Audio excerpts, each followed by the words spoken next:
Baker Mayfield watch back on. Jonathan Jones of CBS says that the Browns and the Panthers are talking again. There's an urgency that the Panthers feel to get this done. The sticking point continues to be how much the Panthers and the Browns will pay of the $18.8 million.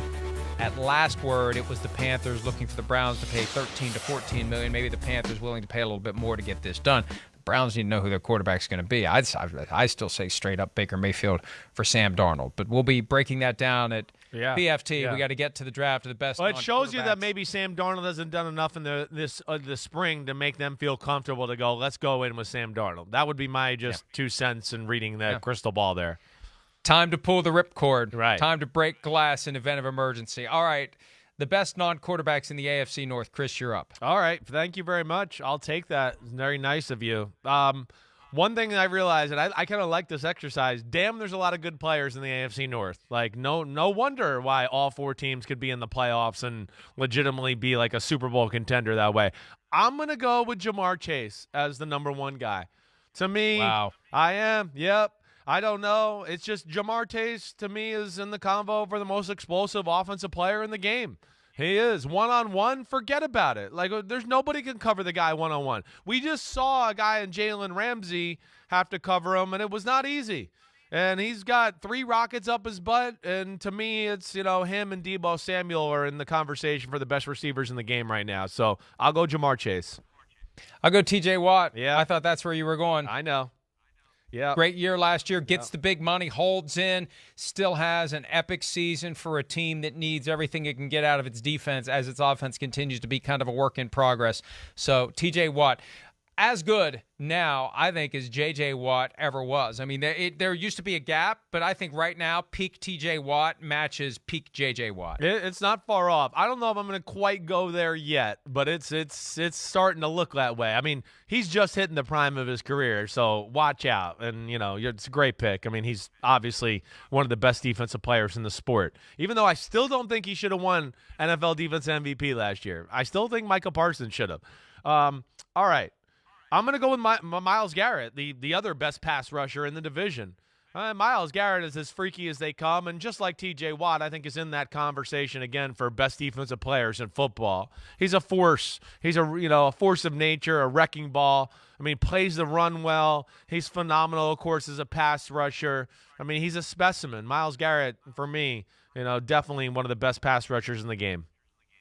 I'm going to go with a running back, and I was going to go with Nick Chubb, but I'm basing this on a projection. Okay. I think Najee Harris is going to be phenomenal this year. I know he's been talking to the Steelers about maybe a reduced workload. He really was utilized a lot, extensively. And the book on Alabama guys is they get overused in college, but he told me a few months ago, I was on the sidelines in the 3rd and 4th quarter. We were blowing everybody out. It was rare that I had to go wire to wire. Right. So I think he finds a groove this year. The attention to the passing game with whether it's Mitch Trubisky or Kenny Pickett, I think Najee Harris is going to be the straw that stirs the drink for that offense, and he's going to end up being a star this year if he stays healthy. And we know the position is conducive to injury. Yeah, I don't hear you there. I mean, I hear you there. I don't think you're crazy for that thought. And again, I think with the way that offense is, the new quarterback is going to be able to move around a little bit. There'll be a little more deception to open up some space for Najee Harris, where, again, in the Steelers the last few years, everybody knew is they're going to run the ball up the middle, and then, Big Ben's going to look for a pass right over the middle in the same spot. The whole damn defense could play right like in one area, and you could defend the Steelers. That made life hard on Najee, so I hear you there. All right, those are the first 4 picks. Best non-quarterbacks in the AFC North. A lot of great players, quarterbacks and otherwise, in that division. Chris, round 3. Man, I mean, I don't like Cam Hayward, Minkah Fitzpatrick, Joe Mixon, Jesse Bates, Trey Hendricks, Mark Andrews. I mean, Nick Chubb, Denzel Ward, holy crap. I'm going to go with Marlon Humphrey of the Baltimore Ravens, though. I just have too much respect for this guy. Marlon Humphrey is one of the best corners in football.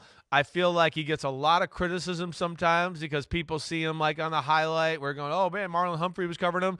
But I would also say to them, no corner in football gets put in tougher positions than Marlon Humphrey. They have expected a lot over him the last few years. Blitz everybody, no safety in the middle of the field, and cover the guy in the slot who can go anywhere he wants with no safety and cover him. He only runs 4.3, and you got to stay with him. He gets asked to do that more than anybody. I think he's a hell of a football player. They put a lot of pressure on him, Marlon Humphrey. I really am reluctant to go 3-for-3 Steelers. What a homer. I am very, very strongly inclined to go with Cam Hayward, but I got to go with a different team. You mentioned Trey Hendrickson. You know, rarely do you see a guy who's a big money free agent acquisition who pans out. And I know some of the pundits were like, oh, that's a waste of money. He had one good year with the Saints. I questioned it a little. I'll be that guy. And he was awesome. Yes, and awesome. Even though the offense really made that team what it was last year, the defense still has to show up from time to time, especially in those close playoff games, and Hendrickson was right there. He was. He is. He's legit. I questioned that. I was one of those guys going, wait, did he just benefit being on a good defense and not having to start and play all the time and do all that? But, man, he showed that he's the real deal this year. Hi, I'm Mike Tirico, and thanks for watching.